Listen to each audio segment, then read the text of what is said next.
नमस्कार। विश्व न्यूज 24/7 का हर दर्शकों को सादर प्रणाम, जोहर, सलाम।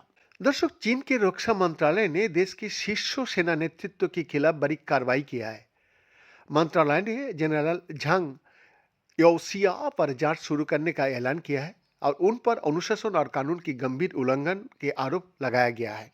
चीन में इस तरह की भाषा आमतौर पर भ्रष्टाचार से जुड़े मामले में इस्तेमाल करती है।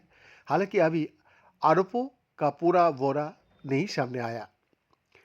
इसी के साथ एक और वरिष्ठ सेना अधिकारी जनरल लियू जेली के खिलाफ भी जांच शुरू किया गया।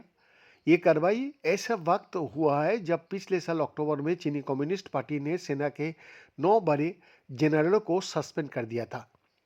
इसे देश और इस देश का कई दशकों में चीनी सेना का भीतर सबसे बड़ा सफाई अभियान माना जा रहा है। 75 साल का जनरल झांग यूएसिया चीन की सबसे ताकतवर सेना संस्था सेंट्रल मिलिट्री कमीशन का उपाध्यक्ष थे। यह संस्था सीधे राष्ट्रपति शी जिनपिंग के नियंत्रण में काम करती है। यंग कम्युनिस्ट पार्टी का पॉलिट ब्यूरो का सदस्य भी थे, जहां देश के सबसे बड़े फैसला लिया जाता है। जंग का पारिवारिक और सेना बैकग्राउंड काफी मजबूत रहा। उनके पिता कम्युनिस्ट पार्टी के शुरुआती जनरल में शामिल थे। जंग ने 1968 में पीपल्स लिबरेशन पार्टी ज्वाइन की थी और वो उन कुछ वरिष्ठ अधिकारियों में से एक थे जिनके पास अगली युद्ध का अनुभव था। तब उम्र से आगे भी उन्हें पद पर बनाए रखा गया था, जिसे अब तक भी जिनपिंग के भरोसा का निशानी माना जाता था। पिछले कुछ समय से अटकलें तब तेज हुई जब झांग और लियू दिसंबर में एक अहम पार्टी कार्यक्रम में नजर नहीं आए। इसके बाद उनके खिलाफ जांच की खबरें को बल मिला।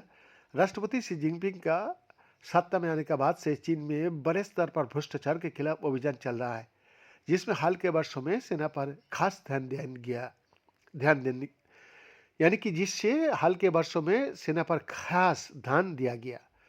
सीएनएन की रिपोर्ट की माने तो 2012 से अब तक 2 लाख अधिकारियों पर भ्रष्टाचार के लिए कार्रवाई किया गया है।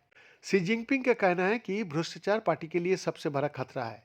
हालांकि आलोचकों का मानना है कि ये अभियान सिर्फ सुधार के लिए नहीं बल्कि सत्ता को मजबूत करने और विरोधियों को हटाने का जरिया भी है। विशेषज्ञों के मुताबिक ये कार्रवाई सेना को पूरी तरह अनुशासित और शी जिनपिंग के प्रति वफादार बनाने की रणनीति का हिस्सा भी माना जा रहा है। बीएन का एक्सक्लूसिव रिपोर्ट।